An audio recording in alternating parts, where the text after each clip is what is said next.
we're going to learn how to do calculations with strong acids and bases, so make sure that you know your strong acids and your strong bases. The reason we can do these calculations with strong acids and bases is because they both completely dissociate. For example, hydrochloric acid completely dissociates into H plus Cl minus. So the concentration of hydrochloric acid, if it was 6 molar, that would be the concentration of H plus as well, because they're in a 1-to-1 ratio. With a strong base, let's have calcium hydroxide, it completely dissociates.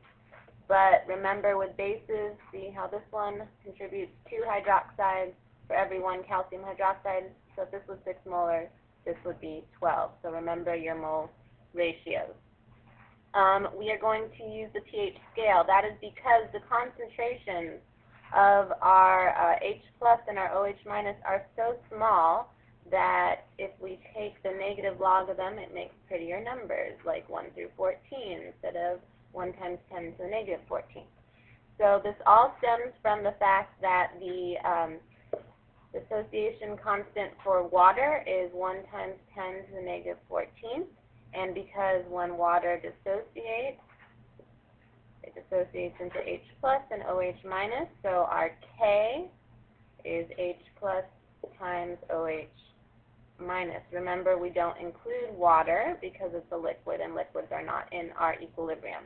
So basically the idea is if we know that the kW of water is 1 times 10 to the negative 14th, we know that H plus times OH minus must always be 1 times 10 to the negative 14th. And from there we can get all our other lovely formulas. So again, as I said, we're going to use the pH scale because this number is so small. pH means taking the negative log of the concentration of H plus. So in your calculator, you just press negative log, plug in the number. Again, POH. That P is telling you the function of taking the negative log, and this time it's going to be of the OH concentration. If you're working backwards, if you have a pH, the opposite of taking a log is taking 10 to the power of, because logarithms are base 10, exponents, don't worry about it. Anyway, so if you have pH and you want the concentration of H plus, take 10 to the power of the negative pH. Again, same thing for OH minus, 10 to the power of the negative POH.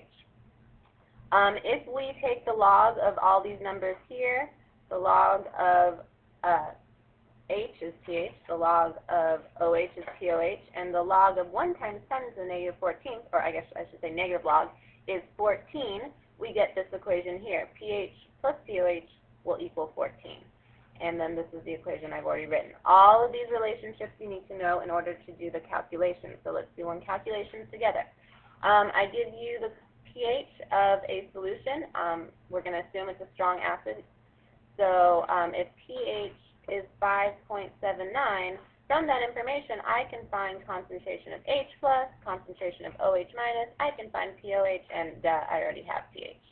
So first we're going to find the H plus. Well, remember, if you have pH, you can work backwards to get concentration of H plus. Taking the negative log to do the opposite operation, it's 10 to the power of the negative whatever number we have. So if we want H plus, it is 10 to the power of the negative pH. So our pH happens to be 5.79. Now remember, sig figs for pH, if there's 2 decimal places, that means our concentration has 2 significant figures. So when we solve for our concentration of H plus, we get 1.6 times 10 to the negative 6 molar of H plus. Good. All right, our next question is we want OH minus. Well, from this equation up here, our equilibrium constant for water, we know that H plus times OH minus must always equal 1 times 10 to the negative 14th. We can use that relationship. If we have 2 things, we can solve for the third.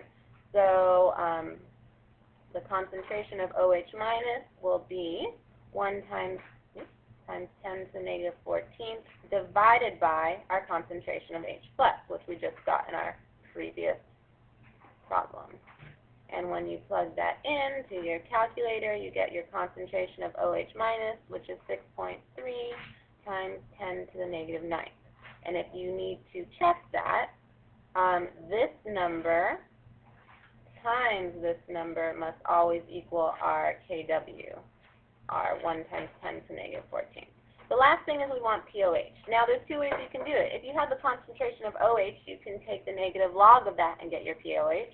Or you can remember that doing our logs, we know that pH plus POH must always equal 14. I like subtraction, it's easier, so I'm going to do it that way. POH equals 14 minus pH. We are given 5.79 as our pH, so when we plug that in, our POH is 8.21. And that is how you solve with strong acids and bases, pH and POH.